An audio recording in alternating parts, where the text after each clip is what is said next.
Good evening everyone. My target this month is to complete this book Clinical Optics by Elkington. I do have third edition. It's a PDF format. I don't have a book as such. So the authors are Andrew R. Elkington and Helena J. Frank and Michael J. Greening, I think. Yeah, Michael J. Greening, whatever. So each day I have decided to cover 10 pages and revision of 10 pages in another video because I have to do small videos. I don't have that much cell memory. So without wasting time, I would like to start this book. First 10 pages I'm gonna cover. Yeah. So proceeding towards my aim day by day. So page number 1 and chapter 1. Properties of light and visual function. Light may be defined as energy to which the human eye is sensitive. So light is what? It is an energy to which the human eye is sensitive. It is defined in ophthalmology related to the eye. That is, it is energy to which the eye is sensitive. Scientists do not yet fully understand the true nature of light in the physical sense, but the behavior and properties of light have been extensively studied and are well known.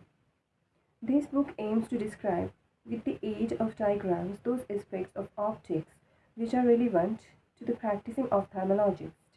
In the first chapter, a simple account is given of the nature and properties of light. So electromagnetic spectrum, I have already made a video on electromagnetic spectrum. I'm going to share that link. Optical radiation lies between X-rays and microwaves in the electromagnetic spectrum. So optical radiation between the X-rays and the microwaves in the electromagnetic spectrum. Now what is electromagnetic wave and everything, I have given it in, I have already explained it in another video that I'm going to share. That link, I'm going to share that video link. So electromagnetic wave spectrum, it is divided into 7 wave bands. This optical radiation that lies between X-rays and microwaves in the electromagnetic spectrum, it is divided into 7 wave bands. Each of these 7 wave bands group together wavelengths which elicit similar biological reactions. These 7 domains are ultraviolet C, 200 to 280 nanometer, ultraviolet B, 280 to 315 nanometer, ultraviolet A, 315 to 400 nanometer, visible radiations, 400 to 780 nanometer, infrared A, 780 to 1400 nanometer, infrared B, 1400 to 3000 nanometer, and infrared C, 3000 to 10,000 nanometer.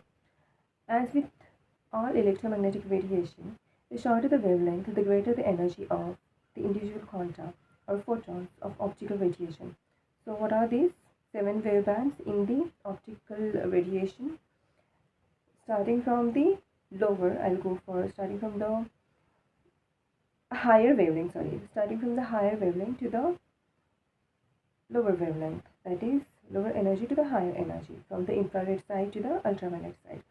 So infrared C, 10,000 to 3,000 nanometer, then infrared B, 3,000 to 1400 nanometer, then infrared A, 1400 to 780 nanometer, then visible radiation, 400 to 780 nanometer, then ultraviolet A, 315 to 400 nanometer, then ultraviolet B, 315 to 280 nanometer, then ultraviolet A, 280 to 200 nanometer.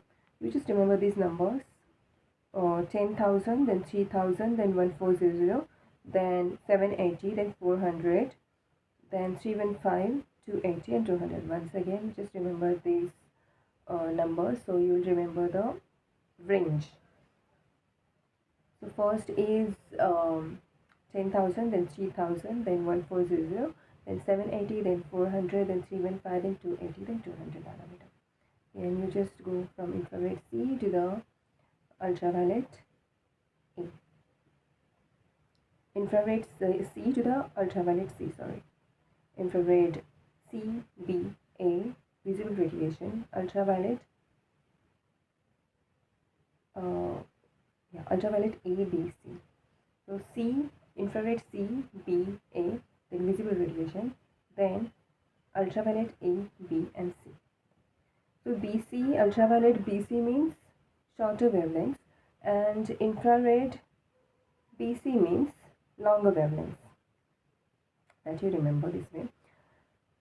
The cornea and the sclera of the eye absorb essentially all the incident optical radiation at very short wavelengths in the ultraviolet UV and UVC, and long wavelengths in the infrared IRB and IRC. The incident UV is strongly absorbed by the crystalline lens, while wavelengths in the range 400 to 1400 nanometer visible light and near infrared pass through the ocular media to fall on the retina.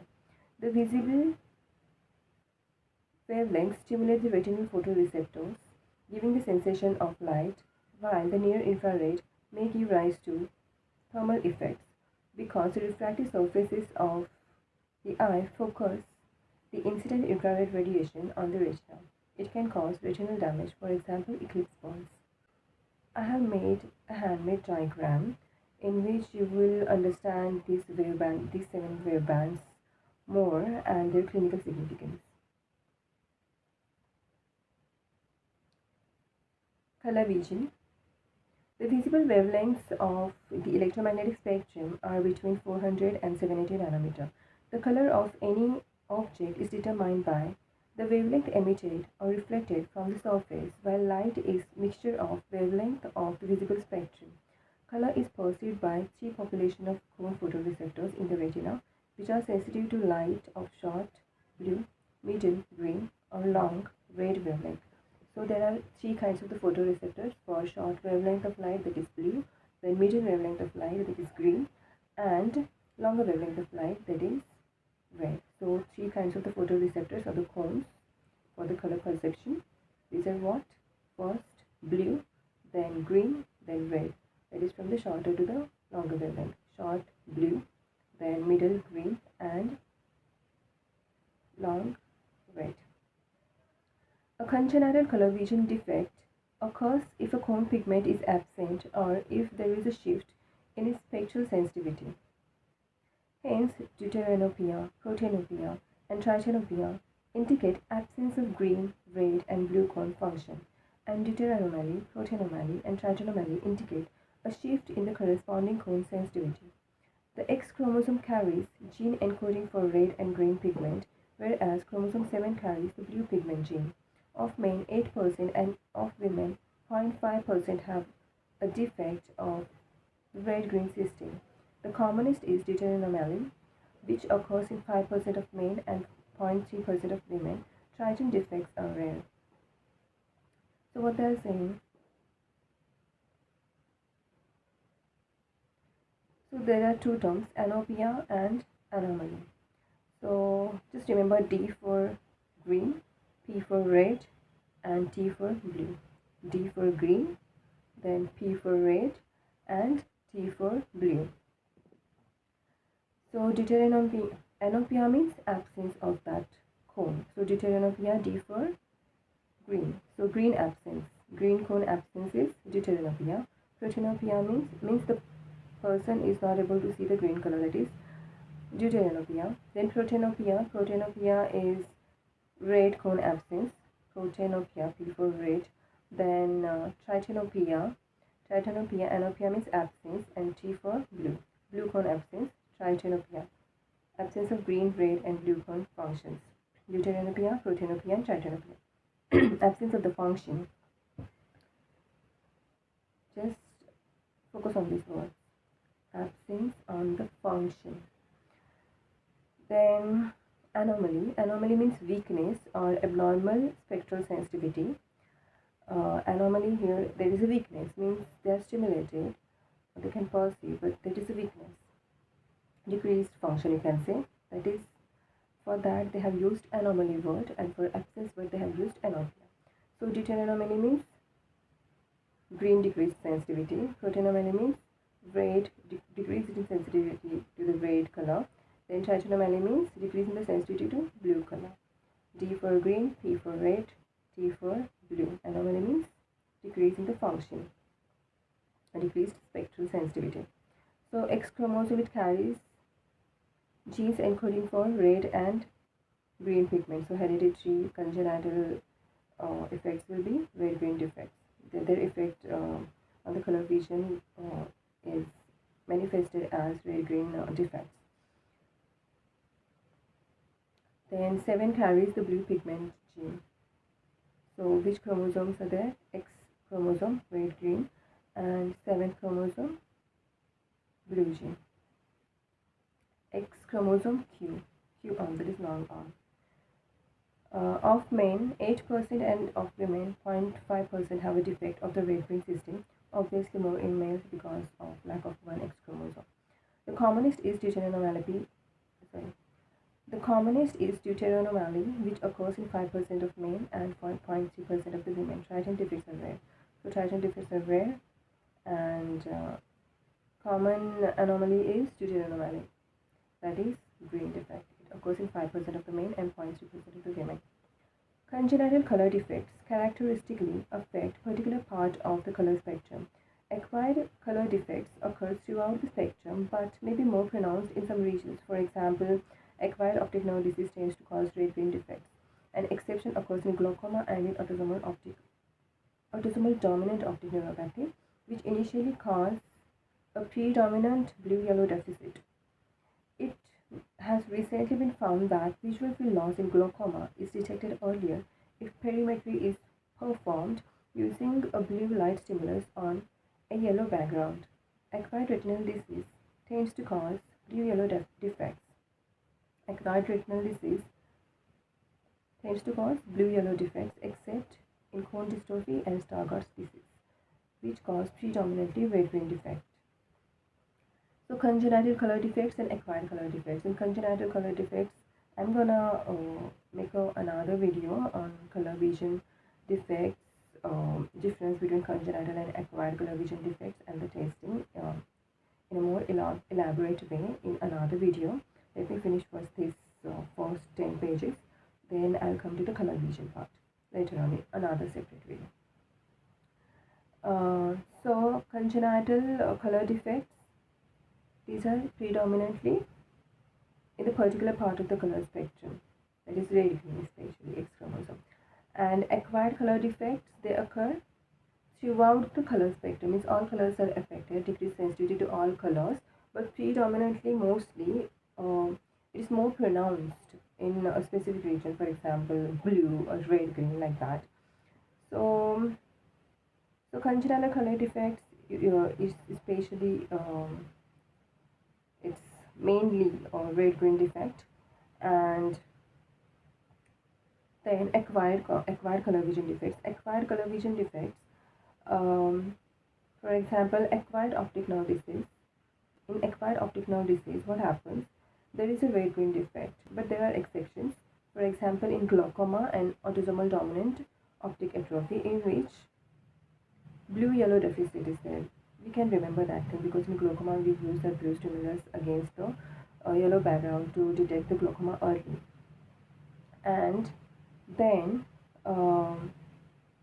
so acquired optic nerve diseases and acquired retinal diseases. In acquired retinal diseases, the prominent region that is affected is blue-yellow. Blue-yellow region is more prominently affected, except in cone dystrophy and Stargardt disease, in which red-green defects are there. So in a reverse way, how we can just revise it. For example, red-green defects are seen in congenital defects predominantly, and then we can see red-green defects in acquired optic diseases, except in glaucoma and autosomal dominant optic atrophy, and we see the red-green defects in retinal diseases, except Stargardt disease and cone dystrophy, and we see the blue-yellow defects in glaucoma, that is acquired optic disease glaucoma and autosomal dominant optic atrophy, and acquired retinal diseases, all acquired retinal diseases except the Stargardt disease and cone dystrophy. So that was all about the color vision theory that is given in the Elkington. Now, clinical testing of the color vision. Clinical tests of color vision are designed to be performed in illumination equivalent to afternoon daylight in the northern hemisphere. So clinical tests of the color vision are designed to be performed in room illumination, normal room illumination, that is equivalent to afternoon daylight in the northern hemisphere. Now color vision tests. Color vision tests, here there are 4 color vision tests they have given here.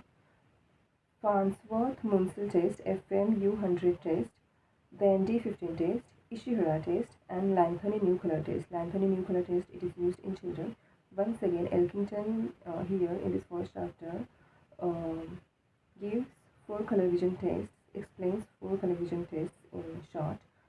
Farnsworth-Munsell test, Farnsworth-Munsell U100 test, FM U100 test, then the day 15 test, Ishihara test, and Lanthony new color test.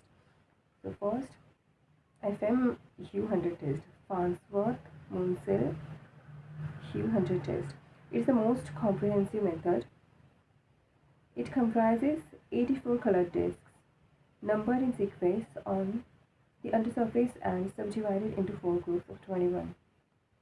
The colors of each group occupy a portion of the color spectrum. The colors differ only in hue and have equivalent brightness and saturation. Each group must be arranged in a row with the reference colors at each end and the intervening discs in order to closest color match. The order of placement indicates the nature of the color defect. So Farnsworth-Munsell U100 test, what it has 84 colored discs. First thing. Then second thing, there are 4 groups, each containing 21 colors, and the colors have equal brightness and saturation, equivalent brightness and saturation, and the group must be arranged in a row with the reference colors that is given in each group, and the person has to arrange them according to its shade in order to close this color match. The order of the placement indicates the nature of the color defect. I'll just search any YouTube video on this because we have never done this in government college. During my post-graduation, I have never done any of these tests except Ishihara test. So I have no idea. So I have to search YouTube video for that, for better understanding of mine and even yours. The D15 test uses colors from all parts of the spectrum, which must be arranged in order from a single reference color. The test does not distinguish mild color defects, but for most purposes, those passing the test are unlikely to have problems with the hue discrimination. Means D15 test, it is for the screening purpose because it doesn't distinguish the mild color defects. So it is used for the screening purpose. And what it has the all parts of the spectrum, and that need to be arranged in an order from single reference color. Means suppose it is blue, then blue shades are arranged, then red shades, and pink shades, and then green shades. These are arranged like as per your choice. And there are charts, and they plot the charts according to the number, and that graph indicates the kind of color vision defect you have. I just passed this test and normal. So on internet this is given. I'm gonna share that link with you, how to test this D15, how to test your color vision with this D15 test. Then Ishihara pseudo-isochromatic test plates specifically test for congenital red vein defects. Just focus on this line, important. Ishihara pseudo-isochromatic test plates specifically test for congenital red vein defects. They are saying congenital red vein defects. We used to use this chart for every kind of color vision, like for screening, for driving, and even optic nerve diseases and all. So regional diseases. We used to use this Ishihara chart, but they have given here Ishihara pseudo-isochromatic test plates specifically test for congenital red grain defects. This line is very important. The most common abnormality of the color vision. The test plates consist of random spots of varying isochromatic density. Numbers or wavy lines for illiterates are represented by spots of different colors. A patient who is colorblind will see only a random pattern of spots or incorrect numbers. The figures can only be distinguished from the background by their color and not by a difference in contrast.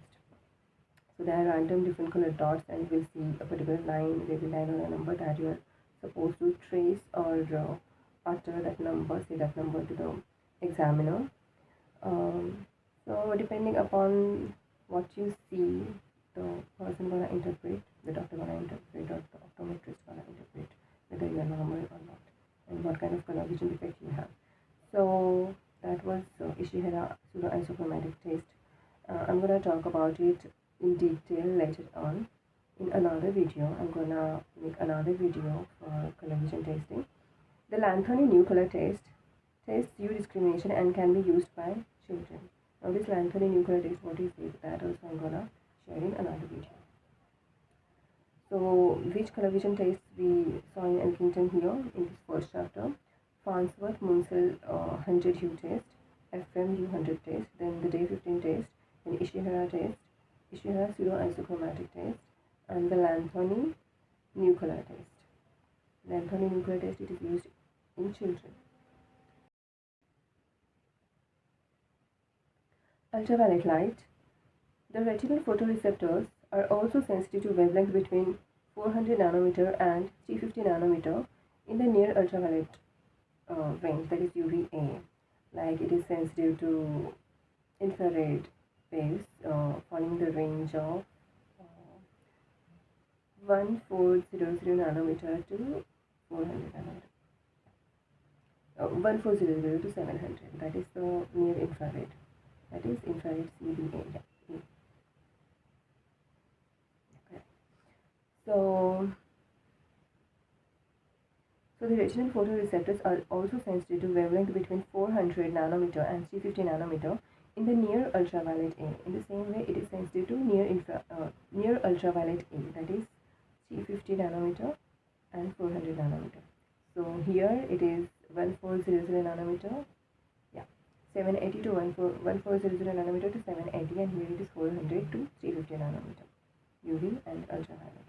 Ultraviolet C, ultraviolet A and ultraviolet infrared A and ultraviolet A. So you remember near this visible radiation, visible spectrum, this is infrared A, this is ultraviolet A. Close to that, AA, and here BC, and here BC. You remember in that way. So once again, the retinal photoreceptors are also sensitive to wavelength between 400 nanometer and 350 nanometer in the near ultraviolet A range. These wavelengths are normally absorbed by the lens of the eye. In aphakic eyes or pseudophakic eyes with intraocular implants without UV filters, such UV radiation gives rise to the sensation of blue or violet colors. Newly aphakic patients frequently remark that everything looks bluer than before the operation. Of greater concern is the recent evidence that wavelengths between 350 nanometer in the ultraviolet and 441 nanometer in the visible spectrum are potentially the most dangerous for causing retinal damage under normal environmental conditions. So intraocular implant lenses are therefore being produced which incorporate a UVA absorbing substance. The bright illumination employed in modern ophthalmic instruments may also cause retinal damage. Bright illumination, that is used in modern ophthalmic instruments. These things also can cause retinal damage under some circumstances, because near 451 nanometer also very dangerous. So that visible light is also dangerous to the retina. Prolonged exposure to high intensity indirect ophthalmoscope illumination, intraocular light, pipe illumination, and operating microscope light, these are all potentially damaging to the retina, which may in many instances already be unhealthy. Some instruments have yellow filters built into them to reduce exposure to the most damaging wavelengths. So what they're saying here is the ultraviolet A, I told you that means our retinal photoreceptors are sensitive to the visible light spectrum, that is between the 780 nanometer to the 400 nanometer range, but it is also sensitive to the near infrared and near UV rays range. So it is infrared A and UVA. So infrared A from 1400 to 780 nanometer, and UVA is from 400 to 350 nanometer. Yeah, See you in 5 minutes. So that's all. And even the bright illumination, these UV rays, UVA rays, and these even the visible light spectrum of the shorter wavelength, these are very damaging to the retina. And these instruments we use in ophthalmic, the instruments we use in ophthalmology, for example, radio-indicated ophthalmoscope illumination, intraocular light, light pipe illumination, operating microscopic light. These can be very damaging to the retina if these are used for a prolonged time in high intensity. Some instruments have yellow filters built into them to reduce exposure to the most damaging wavelengths. Okay. Now page number 5, fluorescence. Fluorescence is the property of a molecule to spontaneously emit light of longer wavelength when stimulated by light of shorter wavelength. For example, the orange dye fluorescent sodium, when excited by blue light 465 to 490 nanometer, emits yellow-green light 520 to 530 nanometer. So fluorescence means what? It is a property exhibited by certain substances. For example, orange dye of fluorescent sodium fluorescent, then indocyanine green. So let us see. Orange dye fluorescent sodium, when excited by blue light, that is between the 465 to 490 nanometer, blue light emits yellow-green light 520 to 530 nanometer. You are supposed to remember these numbers because fundus fluorescent angiography and geography use this dye very often, and there are so many uses of this dye. That also I'm gonna make a separate video on that. So these numbers you must remember.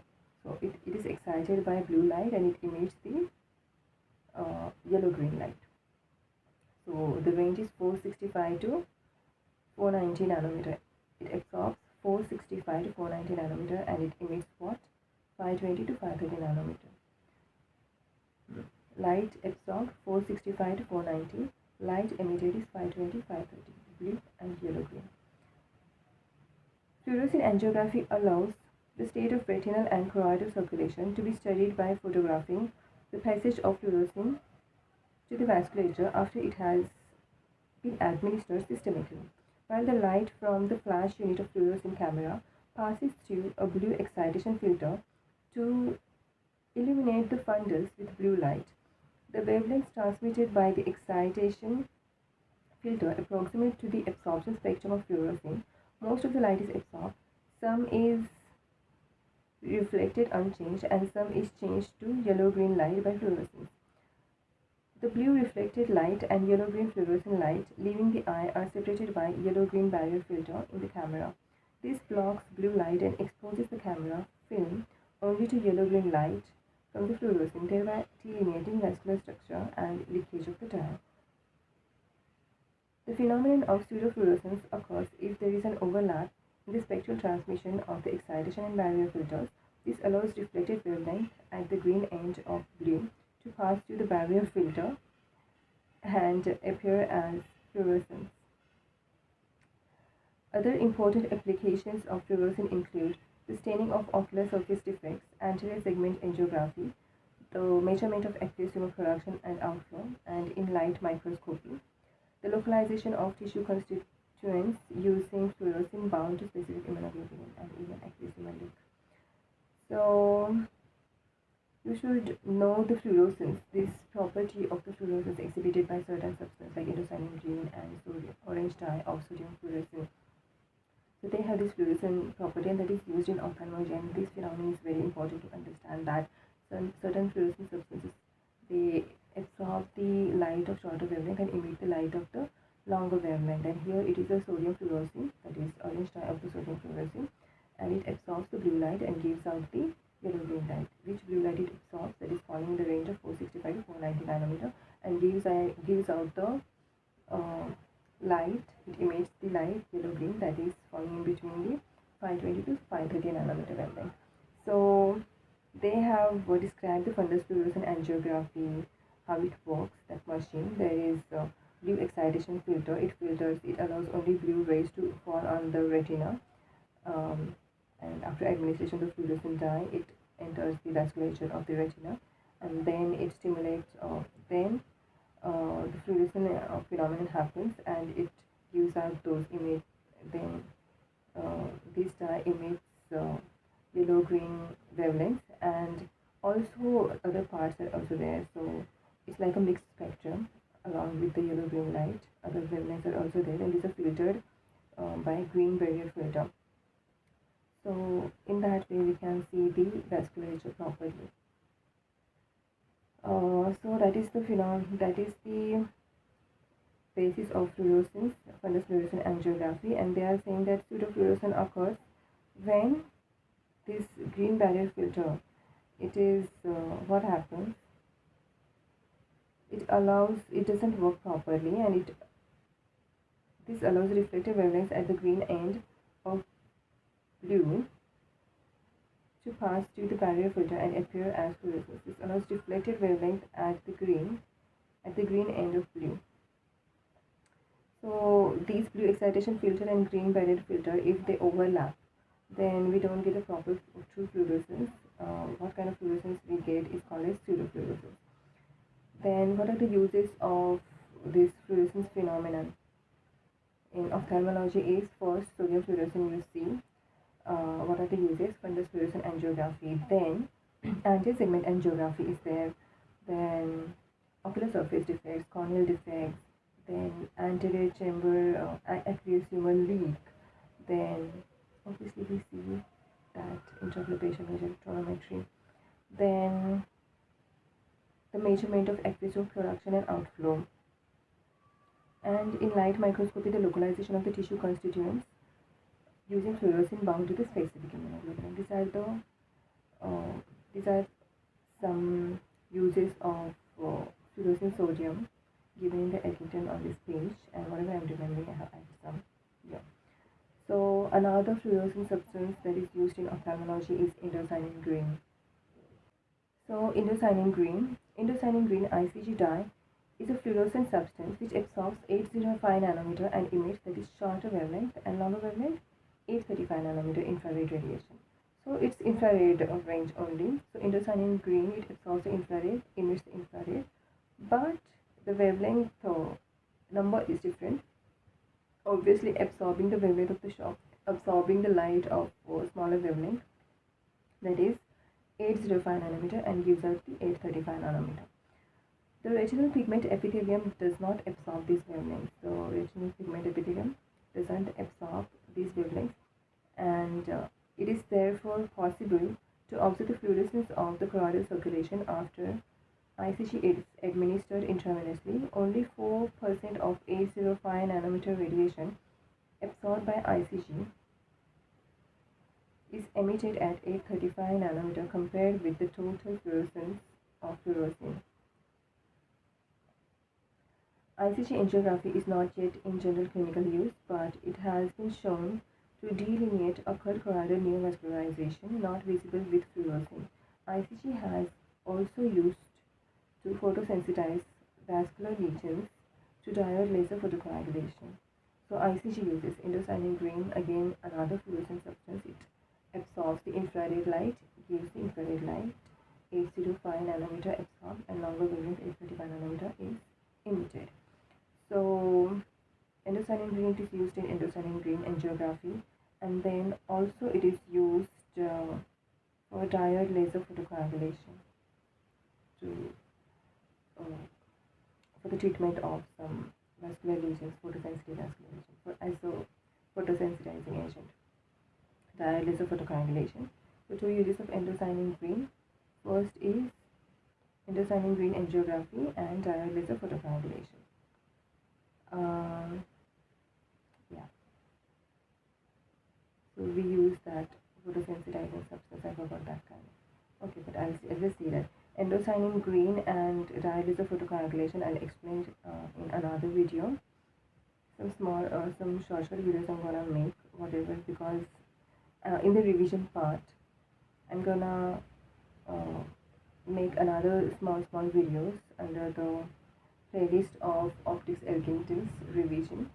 So in that I'm gonna talk about the color vision theory, color vision test, then this fundus fluorescent angiography and other uses of the fluorescence, sodium fluorescence dye, and then indocyanine green also. In that, I will be talking about the indocyanine green angiography, fundus fluorescent angiography, the difference between them, and yeah, the dye laser photocoagulation of its uses in short. So I just covered 5 pages. I just covered 6 pages, and another 4 pages I'll cover in the part 2 video later on. So 7, 8, 9 and 10 pages I'll be talking about wave theory of light, then interference, diffraction, and limits of resolution or resolving power. Here I conclude the part 1 of optics Elkington.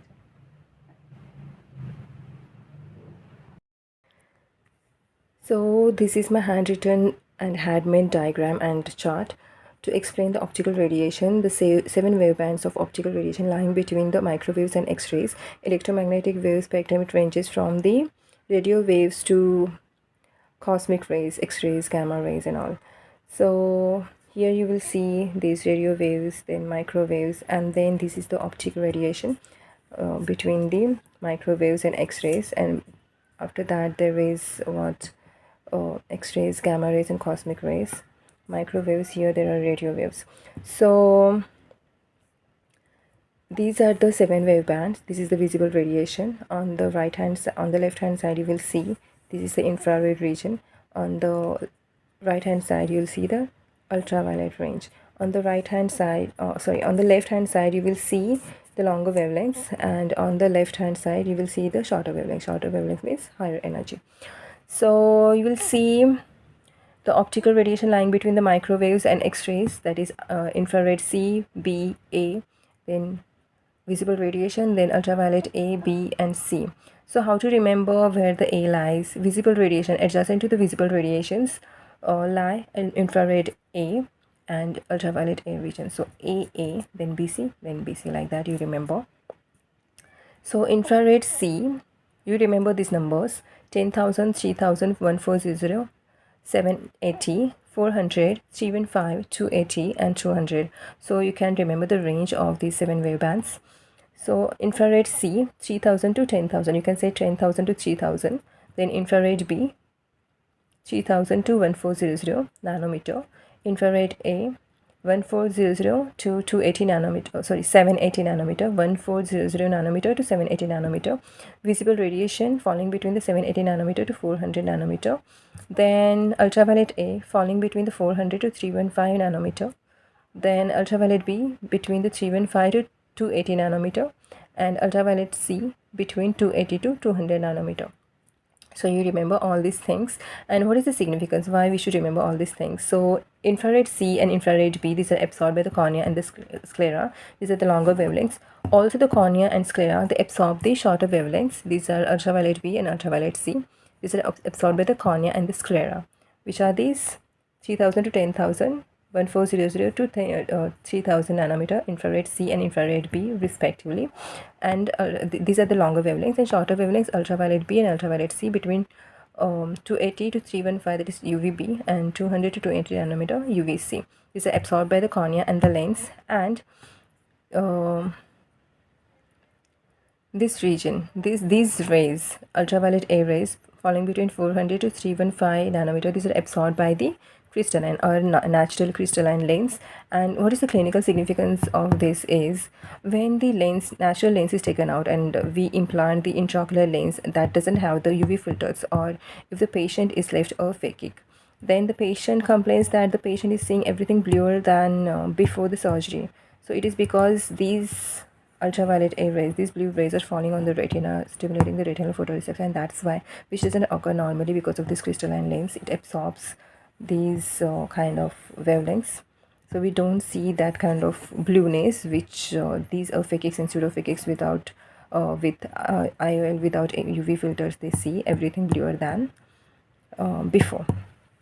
So that's their complaint, and that's why it's very important to implant the intraocular lenses with UV filters, because these are very damaging to the retina. Now that was about the UVA, and these infrared A region, that is 1400 nanometer to 780 nanometer, to visible radiation, that is 780 nanometer to 400 nanometer.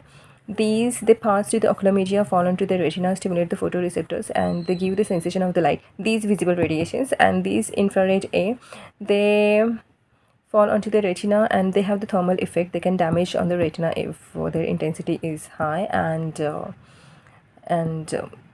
if the exposure is for a longer time, for example eclipse burns, because this eclipse, during eclipse time, the infrared rays, they fall in this region, they fall onto the retina, and if we see it with the naked eye, then we get the we can burn our retina, that is eclipse burns. So that is the clinical significance of these wave bands. Now in short, color vision test, what kind of color vision tests we saw? Ishihara Farnsworth Munsell test, MUNSELL test, FM100 hue test, then D15 test, Lanthony new color test, that is used in children, Holmgren's wool test, lantern test, City University test, Nagel's anomaloscope test. I don't know the pronunciation. I call it Nagel anomaloscope test, Hardy Rand Ritter test. So these are the color vision test. Once again, what we learned in color vision test.